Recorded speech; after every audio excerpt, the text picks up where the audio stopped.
Ayan, nandito na ako sa labasan ng St. Peter Square at medyo maulan ng konti. So, bumalik kasi ako ng bahay at kumuha ako ng payong. Ito, naglalakad na ako dito sa labasan. Pupunta ng Vatican Square. Pagpapasyal-pasyal muna tayo bago tayo bumili ng souvenirs para sa mga kaibigan. Ayan, lakad-lakad lang. Nakakapagod din dahil tatlong sakay ko punta dito sa Vaticano.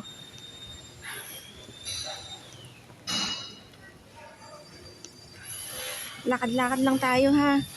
Itong nilalakaran ko, ito ay malapit na sa square, pero doon sa likuran ay napakahaba nitong lakarin pupunta dito, lalo na at may mga okasyon. Halimbawa, may gagawing santo. Ayan, nilalakad namin ito dati noon. Kasi ang last time na pumunta ako dito sa St. Peter ay 2019 pa. So, ito ang next time kong pagpunta dito. Kasi hindi nga ako makalabas noon. Halos 2 years ako hindi nakalabas nung pandemic time. So, ngayon lang uli ako makakapunta dito sa St. Peter. At naninibago ako sa place. Kasi nga, ang tagal-tagal. Ilan na ba? 4 years na akong hindi nakakapunta dito. So, itong paligid nakapayong tayo kasi baka tayo sipunin. Magbabiyahe pa naman ako sa flight. Oh, beautiful. So nice picture. Oh, thank you. Thanks for the compliments.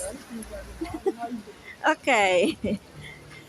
Ayan, may lalaki dito sa likuran ko. Nanonood ng pagbibideo ko. Sabi niya, nice picture daw. Pinagpasalamat naman ako. Bola-bola lang.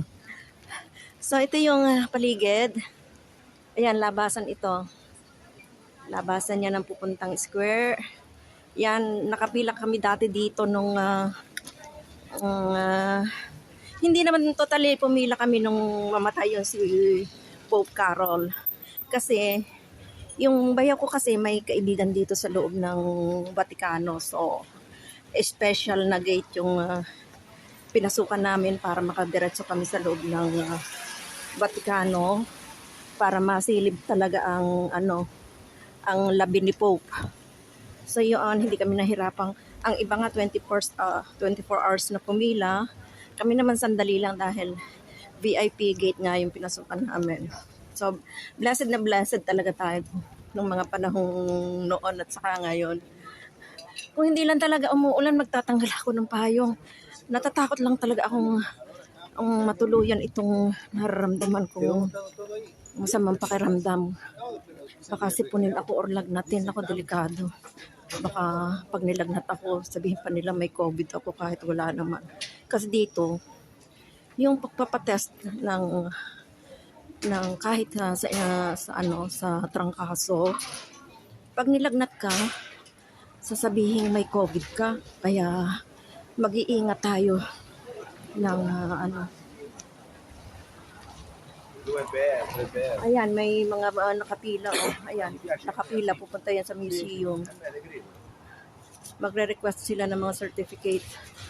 So, ayan, ang dati pumapasok ko dyan para mag-request nga ng pirma ni Pope para sa mga certificate. So, yan. Yan yung gate na yan, yung may arko. Ayan, pupunta yan papasok yan ng museum. So, ayan, nakapayong na ulit ako. Tatawid tayo ng kalsada kasi naka-green naman. Ayan, malapit na ako sa dito sa labasan ng St. Peter.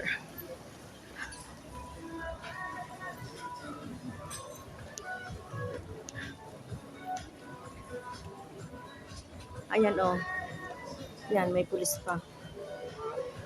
Yan, may nakabantay ng mga pulis. Magpapayong na ulit tayo kasi talagang lumalakas ang ambon. Ayan ang daming nakapila Yan, mga naglalakad. Yan nakapila yan. Ito,